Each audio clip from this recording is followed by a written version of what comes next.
Okay, so before I get started, can I get a raise of hands? Who has heard of Docker? Great. Who has ran something in Docker? Okay, cool. Good. So I'm Tom. I'm Tom Steele. I'm a principal security consultant with Optiv Security, so formerly Fishnet and Accumont. And this talk isn't going to be a security review of Docker itself. So there's going to be no security research of containers. There's going to be no discussion of how they do isolation and, is it secure? Should you run? Is it okay to run untrusted code in a container? Those sorts of things. That's not the topic I'm going to cover. That's a really good topic. If you're interested in that, this needs to be researched and needs more people's eyes on it. So if you want to talk to me about that, come talk to me afterwards, and I can get you in contact with some people. But what it's going to do is it's going to kind of serve as a light introduction to Docker and actually the usability around it. So if you've seen it, you've heard of it, and you're wondering, well, how the heck would I even use that? That's what we'll cover here.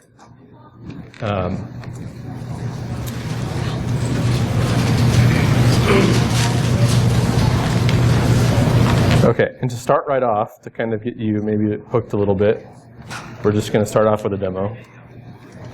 Okay, so you can see my desktop here. This is just an Ubuntu VM that I have going, and we'll do, which Java? Okay, so I clearly don't have Java installed, but if I want to run burp, I can run burp. So this is Burp Suite Pro running inside of a Linux container, sharing the kernel resources for X11, and it's running all inside an isolated environment. And exposing the proxy port and everything like that. So that's what we're going to work up to. Let's go back.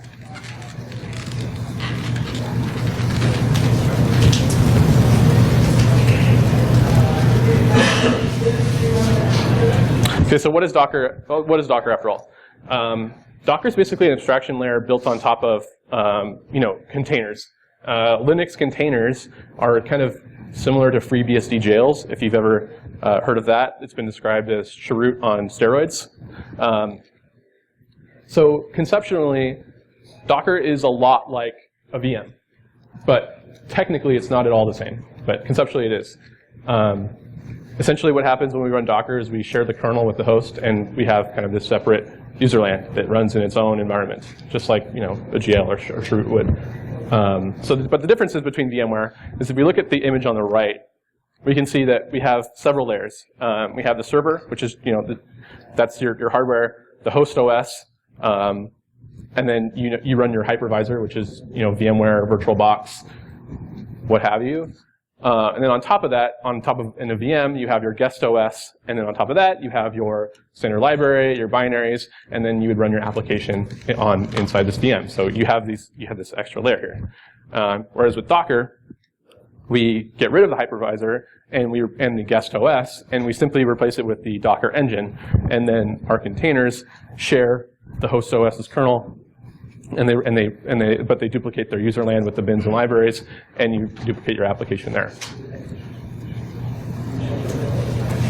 This slide isn't really all that important. It's just kind of funny. I was searching. I was like, well, I guess it's some images for VMs versus Docker, and this is on someone's blog. But this is pretty much true. In a VM, the VMs are typically very large, whereas a Docker container is going to be very small. The startup time of a VM is, you're starting up the OS, so it's a little bit slower. Whereas the startup of a container, your kernel's already there, so you're already booted into OS. You just need to load it. And then integration with the VM, sharing like VM, port forwarding, sharing volumes, sharing file system volumes and things like that can be painful. Has anyone ever tried to share a volume to a VM running on Ubuntu with VMware? Does it work all the time? Sometimes. Yeah, it's kind of like this. And then port forwarding you can do in VMs, but you're configuring it through a UI. It's not very programmable and things like that. So, okay, but why Docker? Because we have, like I said, Docker's just built on top of kind of existing technologies in a way. So why don't we just run Linux containers themselves? And also, why even use Docker? Like, why is it important? Why is it relevant to a pen tester? Why would you ever use this? And so I think if we go back 2 slides and we look at that, and we looked at okay, well, we're getting rid of that hypervisor layer. Certainly, if you're building out your architecture and you're like, you're deploying applications to the internet that people are going to inherit and use, there's a lot of benefits to Docker because you're going to get more out of your hardware. You don't have that hypervisor layer. But that's not important to us as testers because we don't care. We don't actually build anything. All we do is break things, right? So why I like using it is because it's easy to share software and it's easy to install software. So who has ever saw a cool tool that's written in Ruby or Python, and then you go to download it, and the dependencies just won't install? We've all done that. There's of course RVM and things like that to manage those things, but that's just another layer on top of your OS. And I like to have everything clean, so I'm kind of a neat freak. So Docker kind of helps me keep all my dependencies in containers and not have them all over my OS. And you can also upgrade things and like that. So we'll get into that as well. So this is the architecture of Docker. That's what it looks like. And so like I said, Linux containers exist outside of Docker. You can certainly run them. But why use Docker at all? Well, Docker gives us a few things. It's like I said, it's basically an abstraction layer on top of just running containers, vanilla. And it gives us some management around the file system, process management, image management, network management, so doing things like port forwarding, and like I said, sharing volumes and sharing environment variables and linking them together. So it kind of gives us this whole sort of ecosystem versus just like, I just want to run a container in its own thing. So stepping through the architecture, we first have the Docker daemon. So Docker daemon is a service that runs all the time. It listens on a port, and it runs on your Linux host. So it only runs on Linux. It might be running on Windows at some point, sometime in the near future, in the new version of Windows Server, but I don't have too many details on that. So that's the first thing, and that's how you interact with Docker. You give it commands, and it runs things, and it gives you the output. The next sort of thing in the Docker architecture are images. We can think of images like a read-only template for a VM. Essentially what they are. So what you do is you build it. You can download images, or you can build them yourself. And what they are is just a template for how you want to start a container. And there's tons of different images. This is basically where the ecosystem comes into play. I can make my own images and share them with you. You can make your own images and share them with me. And we can also pull them from the internet and things like that. So here we have this Ubuntu image and a Redis image. So once we have those images downloaded to our machine, we can then run each of those. We can basically take that image and say, okay, go give me a container running this image. And that image just doesn't get touched anymore. It's now a running container, and that's the thing that you interact with. That's the actual thing that runs the code you want to run and the applications that you want to run. And so if you can see in this image, if you can see that, it's showing that there's 2 Ubuntu containers running and 2 Redis containers running, just showing how that's layered there. And then the next thing is this is where we actually make the things happen, is using the Docker client. So the Docker client talks to the Docker daemon, and the Docker daemon manages those things. And the Docker client itself is very small and lightweight. It's a single binary. And then in the next thing to highlight is the Docker registry. The registry can run anywhere. You can deploy it yourself. But most people use Docker's hosted registry, which is just on the internet. And that is where you can download basically their official images, such as Ubuntu, Nginx, CentOS, and Redis. Or you can also, for free, as long as it's public, you can put up your own images that you've built and host them there. But like I said, you can also run the registry internally yourself. It's just, it's a little bit more involved.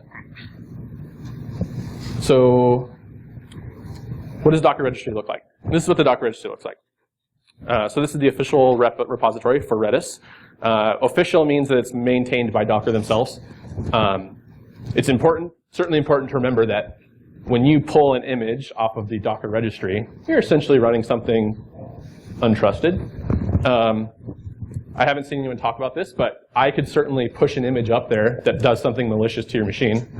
And you would have to sort of hope that it's isolated by Docker and the containers, and hope that you don't give it any privileged flags or anything like that. So you're taking that sort of risk. And we'll get into how you can get around that. But you are taking a little bit of risk there. But with the official repos, they're built by Docker. You can probably trust them just about as much as Aptitude or any other package management, in my opinion. So we know that we know what images are. We know that we can pull them from Docker's centralized repository. But what about building our own? That's the most important step, is building our own, because it's not likely that Docker is going to have a official Metasploit image just hosted for you.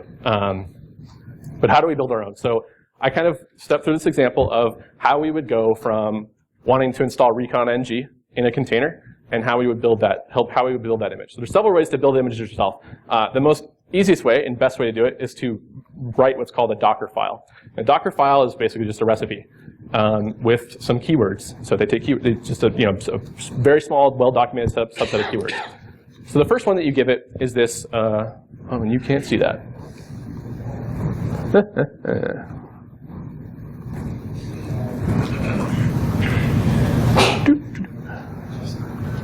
Time to improvise.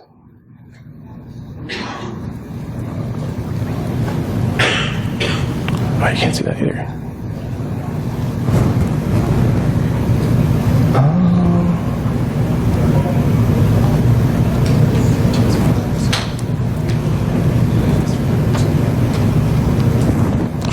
All right, we're gonna do this. We're gonna just do it like this. So this first line here, that's not gonna be animated, is from. So it's from, and then you see Python colon 2.7.9. So the way these images work is they're hierarchical. You can build one on top of another. So from what I've done here is I'm going to say, okay, from the official repo Python image, I want to use the tag 2.7.9, so it's the Python version. So my image is going to build on top of this. So it's going to be pretty lightweight, this image itself. And then this next keyword is maintainer. I'm just telling it's myself. Workdir, basically when this container is being built, the Docker daemon is going to change directories into /root. Run runs a command to build the image, so it's going to run git clone with the repository. And now that I've got the repository cloned, I'm going to workdir into that again, into the cloned repository, and I'm going to run pip install -r requirements, which installs all the Python dependencies that recon-ng has. And then this next keyword is cmd. Cmd, or command, that's going to tell the container what it should run by default when you run it. You can override that command, but every time you run the container without any arguments, it's going to just run that for you, and that's the command it's going to run.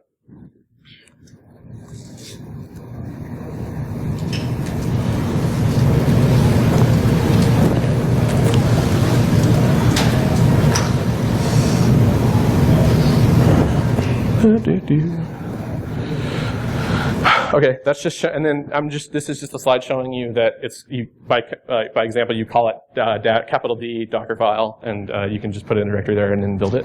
So how we build this is we use the Docker CLI, we do Docker build, -t adds a tag, so you want to give it a name so that you can easily reference it.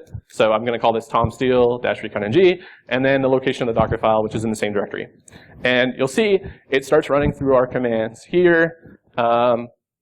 And it's actually running it inside of a container, and you can see, we get to this pip thing, and it's going to run pip for us, and it's going to install all those dependencies, and it's going to be fine, and and you get successfully built. And now you have your image is built. It's not pushed up to the registry for Docker yet. It's actually in your local registry, so it's only local to your machine, but you have now this image ready to go. So when you want to use that image, you do Docker run. So yeah, Docker run is how you start containers. The --rm flag is important for us as testers because we don't really ever want containers to stick around. We kind of just want to run them and run them once and then be done with it. So that --rm flag makes it so when a Docker container is stopped, it's deleted. Because if you just stop a container, it actually sticks around.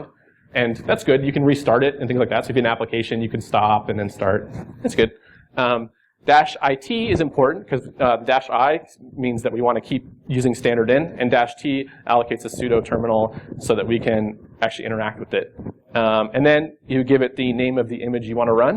So we tagged it as Tom Steele /recon-ng, and now we can run it. And now we have recon-ng running in its own isolated environment. Nothing was installed with pip on our host OS. Very clean. If it ever gets messed up, we just rebuild the image and go on with our day. So how do we share that? So if I want to share that with you, I would do Docker push with the name of my image.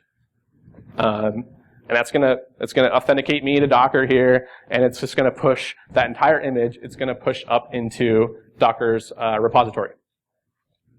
So it's one way to do it. It's one way to share it.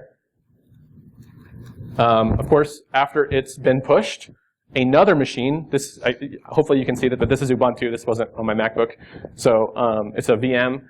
Any of you replicating this could do Docker pull with the name of the image, and you can pull that down, and now you have that image too, and you can run it. So you don't have to install any dependencies. Very good way to share software. Of course, a better way to do it, to share images, is to use Docker's own infrastructure. So Docker provides, in the registry, a way to do automated builds. And what they do is you give them a repository on GitHub or Bitbucket, a directory within that repository to the location of a Docker file. They will pull down your Docker file. They will run the build process that we looked at 2 slides ago in their own environment, so amongst their clustered environment. And then that Docker image is automatically there. So you can just keep an image up there, and it's ready to go. So kind of one of the common things that you'll see is someone will have a repository called Docker files, and you'll just have a set of directories that for each tool you'd want to share. So. And then in each of those directories is a Docker file. And so when you go to set an automated build up, you give it a repository, and then you give it a Docker file location, and then you do start build. And eventually, your automated build is up on Docker, and anyone can use it. And now it gets to the point where we're talking about running untrusted images. So how can you know to trust my image? Well, you can see the Docker file. So you can see what it should automatically build. One thing, which I would encourage you to go do, maybe you might want to ask permission first or something, but I'm wondering if there's any way to push an image up and have the Docker file look like that. Because that's going to be the concern for running untrusted code is, well, you say that you can look at the Docker file, but I don't really know that that's the image that the Docker file runs. I don't know all the internal security of their registry, if that's how it works. I assume they've thought about that. They have some very smart people over at Docker, so I'm assuming they've thought of that problem. But it's an interesting one to think about and look at that I haven't. And of course, if the Docker file is up here and you don't trust pulling the image, you could always download the Docker file yourself and just build it locally. And that would take you a little bit extra time, but it wouldn't be too bad.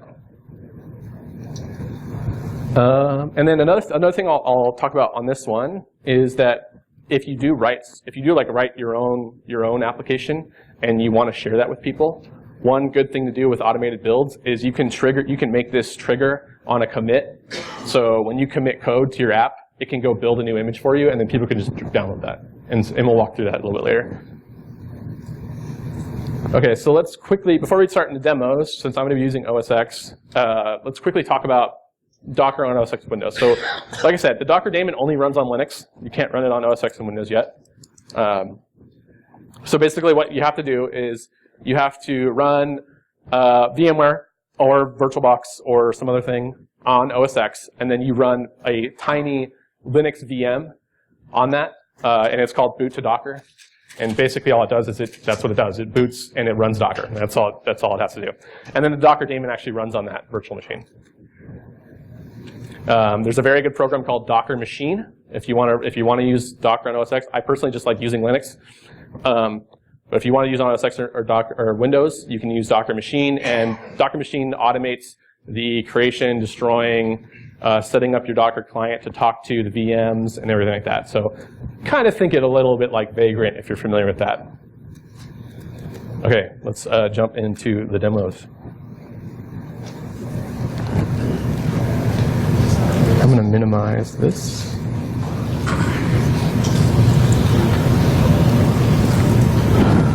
How's that? Bigger? Okay, we'll go bigger. I can do bigger. I mean, bigger font. How's that? I can't see the window. That overscan. All right, is that good? Okay. So like I said, Docker Machine. You need Docker Machine LS. You can see the Docker machines that are running. If you needed to, Docker uses environment variables to know which daemon to connect to. So you can use Docker Machine to set all that up. So you basically do env and the name of the machine running, and it's going to run all that. So we can just set that up.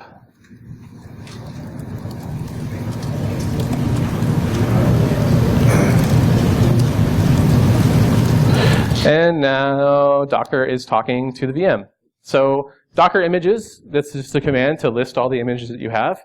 So as you might see, I do have a Metasploit image built. Let's go take a look at what that looks like.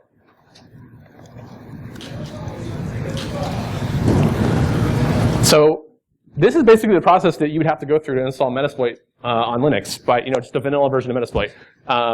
So we do from Ruby and 2.1.6. That's the recommended version. That's what Metasploit recommends you use. We're going to cd into root, add apt-get update, apt-get upgrade. We're going to install a bunch of dependencies that it needs. We're then going to download and install Nmap. Metasploit depends on Nmap for quite a few things. And then we're going to git clone the framework, and then we're going to run bundle install, and everything will just work because we are not using RVM. We're just using Ruby.2.6. We don't care if we install libraries all over the place because, hey, it's a container, it's an image, it can just go away. This isn't. I don't have to go, reinstall OS X or rebuild my machine if I get, get a little tired of, think my system's cluttered, anything like that, and then we'll run this command. Okay, so one of the other things that we talked about is why Docker is the ability to do things like manage networks and do port forwarding, things like that. So Docker, the way you handle port forwarding and share ports is we do Docker run, and we're going to do -rm and -it. And then we're going to do p. So this is like, share the port. And we're going to start a handler on port 443. So we'll just map port 443 to our host, in our container, to our host on port 443. And then we want to give it something, the container, or the image name to run. Right, so it's going to start up the framework. All right. So use exploit multi-handler, set payload, Windows/interpreter.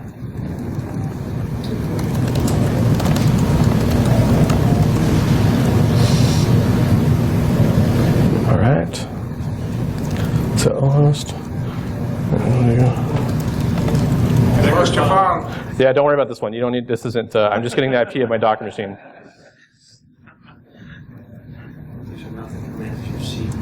Yeah. And we'll set exit on session false because we want multiple sessions here.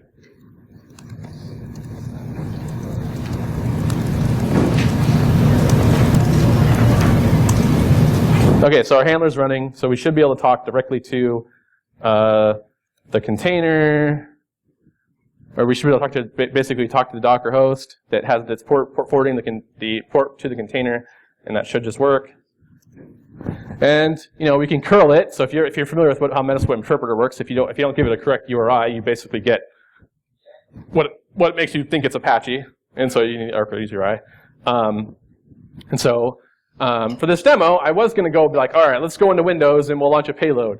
But I thought of something that you guys might think is funny. But so if you ever have anyone on your team that's running an interpreter on the internet and you know where it is, you can mess with them by just doing something like this.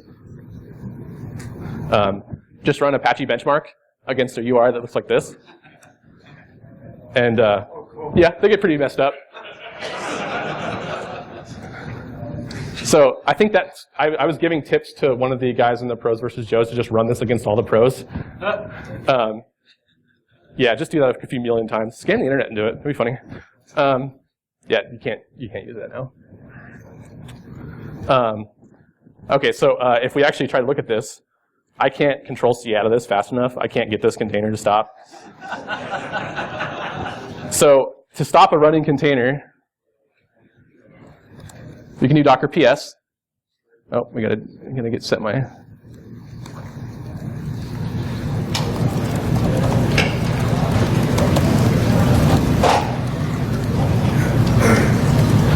And we can see the containers that are running and the ports that they're forwarding. So to stop a container, we just do Docker stop. And you can type out this whole ID, or you can just type a little bit of it, and we'll figure it out. And it's gone. So now the whole thing's got, so, you know, Metasploit's not on my host OS. Yes, question, sir. When you specified that port forwarding syntax, were you exposing your VM to like the outside? Yeah, that's the thing with Docker machine, so if you're on native Linux and you're running Docker, doing -p with the port actually exposes it on your global interface. So people who are connected outside. When you're using Docker machine, you actually are exposing the IP on the VM. So then you have to take it a step further and actually forward the ports using like a TCP proxy. I have something written to do that, so I can hand that out. But yeah, so if you're using Docker machine, you kind of have to do one more step. But for the sake of this, I was just like, well, that's kind of confusing, so we'll just move on. Yes, sir. How easy is it to update image? Like, for example, just so Metasploit, each day or each week, I fetch the latest code from the Yep. to update. Yeah, essentially all. Question, please. Oh, sorry. The question was, is there a way to update the image? So if Metasploit updates each week, how do I make sure my image is updated? And so what I would do is I would just go into the Docker registry, and I would just click Start Build, and it would go through that entire Docker file again and rebuild that image, and then I would just do Docker pull, and I'd have the most updated version of Metasploit. Another thing too is if you don't want to write a Docker file, you can actually start a container, do all your install steps, and then save that running container as an image. So you don't have to go do the Docker file. The Docker file is just sort of the best way to do it because you have a template that you can edit and modify, and it's a little bit easier to test with too. Yeah, right.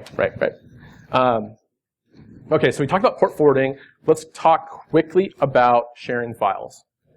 So by default, your container doesn't have access to anything on your host system, except for that kernel interface that's built.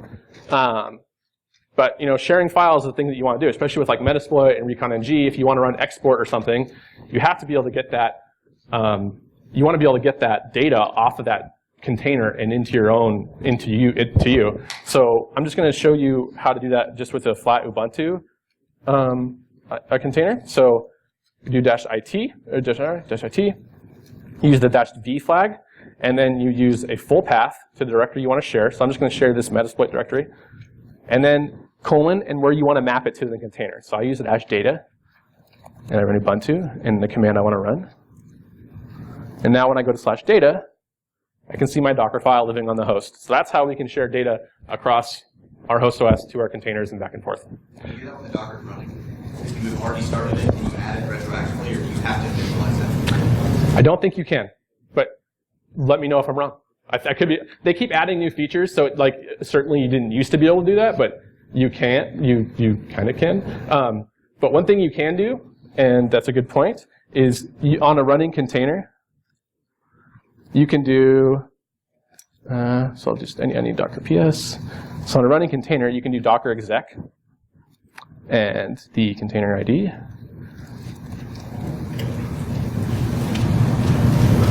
-it. So I've had this happen. I had this happen to me before, where I was basically running ReconNG in a container, and I had done all this research, and then I had all this data, and I forgot to map a drive, and I was kind of like, well, do it all over again.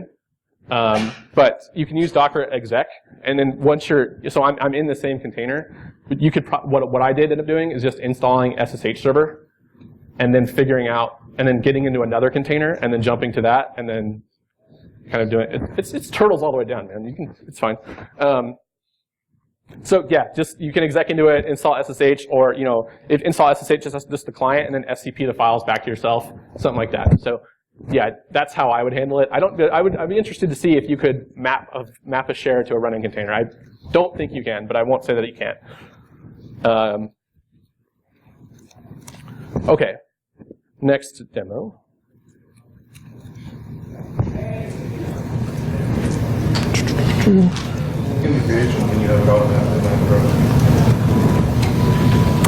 Not on your host.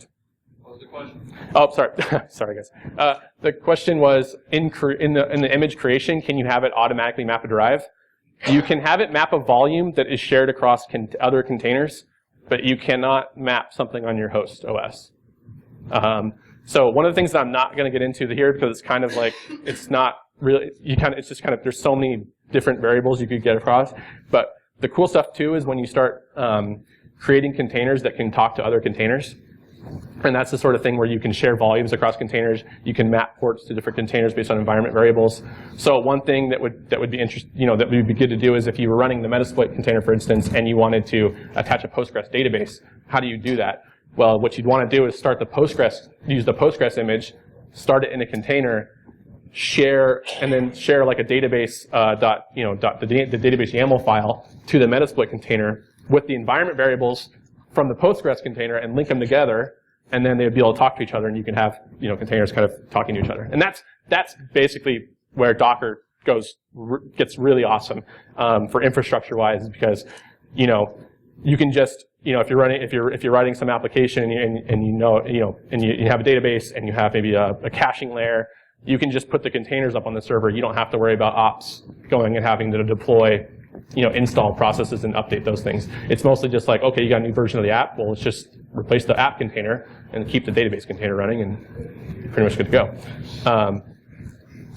So that's kind of like running standard tools. The other thing that makes Docker cool, like I said, is the ability to share software. So a couple of weeks ago, I was just messing around one night, and who's used Veil framework? It's awesome. We've probably all used Veil. It's a way it basically automates generating payloads that you can execute on victim machines. And it has a JSON RPC API, so you can communicate with it remotely.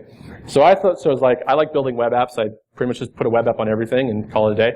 I was like, well, I'll build a web app that talks to the JSON RPC API, and then we can just hit the server somewhere in our lab, and I can generate payloads through like a form, and that'll be easier. So that's what I did. I built that, and then I was like, okay, so how do I share this with everyone on my team? And we'll look at the Docker file, see kind of how involved it is to install. So first thing, this HTTP API needs a bunch of environment variables set up. And so in the Docker file, we can set default environment variables that are overridable when you run the container. So for instance, we want to tell it where our Veil listener is, so where the Veil API is. So okay, so you'd have to start that yourself. You'd have to set up an output directory yourself. You'd have to set the server listener yourself to where it's going to listen to. And then we have admin user and admin pass. Now admin pass, you probably want to change. But by default, we'll just set it as secret because that's what we do. But the idea is that in the documentation, I know it says that you should override that and set a secure password, whatever. And then the next step is you have to install Node.js, because I wrote a client-side only UI that you have to compile with a framework and everything like that. So you have to install that. You have to go install Go. You got to restore Go and make sure it works with Veil. Then you have to build the client, so you have to go run npm and build the client. You have to make a bunch of directories, and you have to. I just created a startup script. So if you wanted to install my thing outside of Docker, basically I have install instructions for you to go through and run all these things, and then you'd have to go start Veil, and then you'd have to basically hook them up. It's a little bit of an involved process. Certainly not something that you see some guy wrote something on Friday night and you just want to run it and see what it's like. You don't want to go through all these processes and install all these things on your own machine. So what I did was I basically used that Docker file to share an image, and we'll run that. We don't need to use IT. Okay, so an image like this, you might actually not want to do RM. You might want to run -d, which will run the process that gets started inside the container as a daemon. So we'll just always be running our machine. So we'll use -d. We know that this thing exposes port 80, so we're going to map it to port 8080 on our box. And then what we want to run. It's too many E's.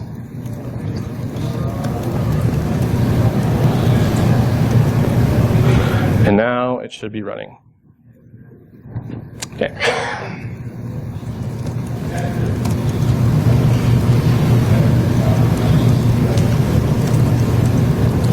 So grab this IP.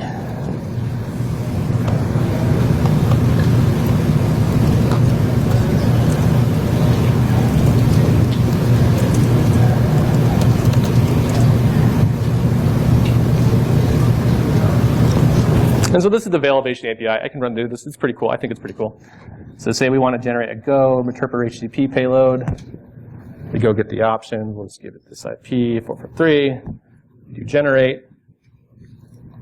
And it downloads our payload. That's pretty cool. But you know, this is just a little day thing in itself. But certainly, you can think to yourself, if you want to just go see what I was doing, you probably don't want to go install that whole thing and get it running. You probably just want to pull down the image and run it and be like, okay, that's cool. And so that's how we actually deploy things. We just deploy containers, and it's good to go. So that is that. Okay, so now let's get a little more advanced here.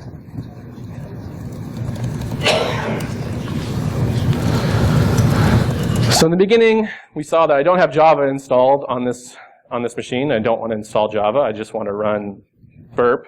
So how did I do it? Let's step through the commands.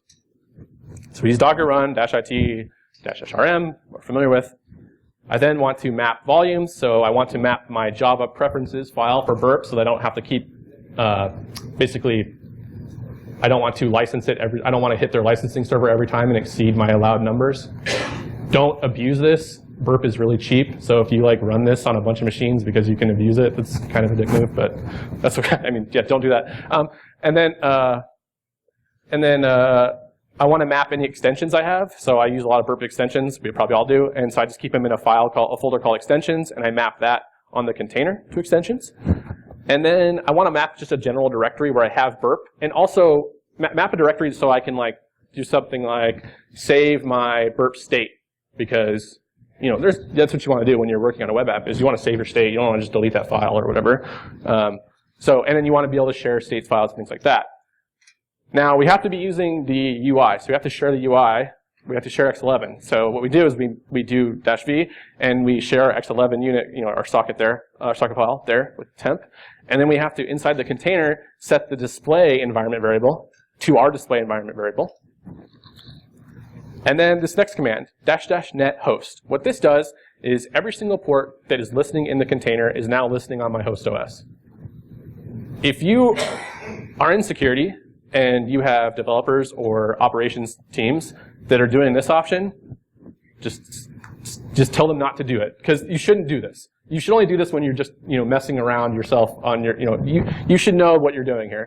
You're basically sharing every single port, and so if that thing gets compromised, it's not good. But here we know we're running burp. So the reason I did this and not just -p8080 for instance is because I like to run some extensions that listen on services too. So I have one in particular called Burp Buddy, which it puts an HTTP API on top of burp that you can use. So I like to have that available. --name burp. So you know how we kept interacting with containers via ID? This lets us interact with them via a canonical name. So we can just call it burp. And then we're going to use the Java image, and we're going to run Java -jar, and then the location of our mapped burp file. So the burp suite jar isn't in our container. We're going to map it via a share. And you can do that.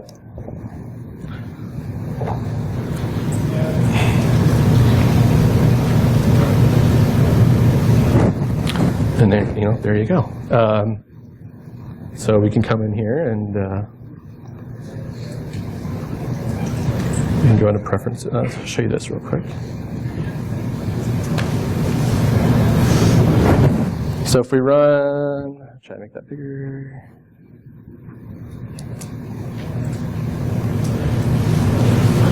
If we run netstat, sudo netstat plnt. We can see that Java is listing on a bunch of ports from our burp container on our host OS. This is cool. So then come to settings, set 80, Firefox, and then we'll just do like google.com. I don't have internet connection, but you can see our proxy now works. So we're running burp inside of a container. What's cool about this is you could go and run a single burp instance for like maybe every client you're working on, and then save that work, so that you can for sure keep everything segregated. Yeah. And then what I can't get working because Firefox doesn't let you set the proxy through a command line utility, but you could do it with Chrome, is I have a Firefox container. And so I was trying to like do linking and then map them together. But like this is, oh, it's not going to do it. Oh boy. Oh, okay. All right, I see you.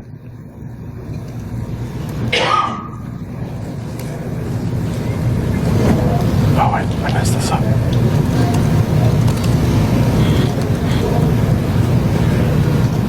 Yeah, don't override entry point.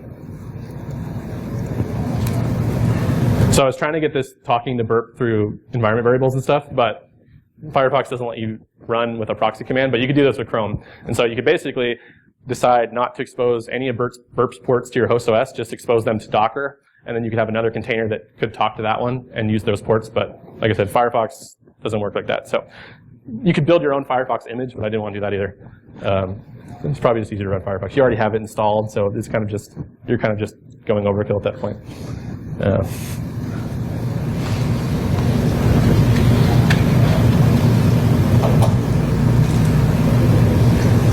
Because that's all I have for demos. I want to leave a bit of a time for questions and answers. Got any questions? Yes? Oh, okay. If you want to use the mic, you can. If you don't, I'll repeat it. Try. You said that it was just as reliable to download something from the Docker repository as it is from like the Ubuntu repository, but isn't there some kind of vetting that goes on with the Ubuntu repository? No. So yeah, I possibly overspoke there. Certainly, the aptitude repositories are going to be most likely more secure than the official repositories for Docker. I'd imagine that, I don't know the security processes around Ubuntu's repositories. It's probably better than what Docker's internal security team has at this point, but I don't know.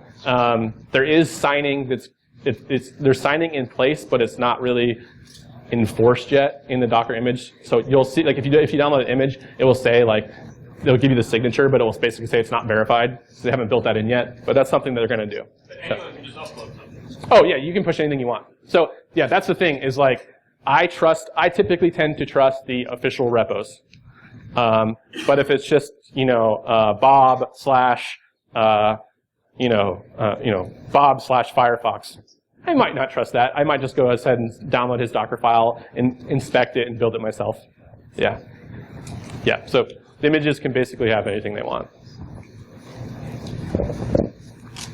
Sir? Do you have a link to like any of your Docker files so we can take a look at? Yeah, they're in github.com/Tom Steele, and then you'll see Docker files. Also, if you want more of this type of thing and seeing like the crazy things that you can do with containers on your client machine, there's an awesome person who works at Docker herself. Her name is Jessie, and she has thousands of Docker files for like everything, Spotify, Skype, and she's given a lot of talks like these that are much better than mine. One's called, I think it's called like the Willy Wonka of containers, and she's very talented, and it's you should go watch those if you're interested in this sort of thing. Is she what? I don't know how to pronounce her last name. It's like Frizzell or something. But if you just go search Jess on Docker, that should pop up. Or you search Jess Docker on YouTube, a lot of her talks should pop up. Yes? Is there purposely vulnerable images on the Docker registries? That's something I didn't look for. I know in particular there's Kali. So that's one of the things I didn't get into is there's a Kali image. So if you do from Kali, you have access to all their repos, so you can just go install the tools. Like if you wanted to go through an easier route to get Metasploit, you can do from Kali, and then just do apt-get update, apt-get upgrade, apt-get install Metasploit, and it will pull it from Kali's repos too. But yeah, I don't know if there's any vulnerable web apps. I know there's a lot of cool ones for fuzzing. So like I think like American Fuzzy Lop, there's a container for that too. So like because sometimes getting all that stuff set up is kind of a pain. But yeah, good idea. There's the DVWA container, damn. Oh, okay. So there you have it. There's damn vulnerable web apps or whatever. Yeah, cool. Yeah, and it's an awesome way to share things that you typically share through a VM, and make them a lot smaller. So. If there's no other questions, I'll just say thanks for coming. Thanks for having me. It was awesome.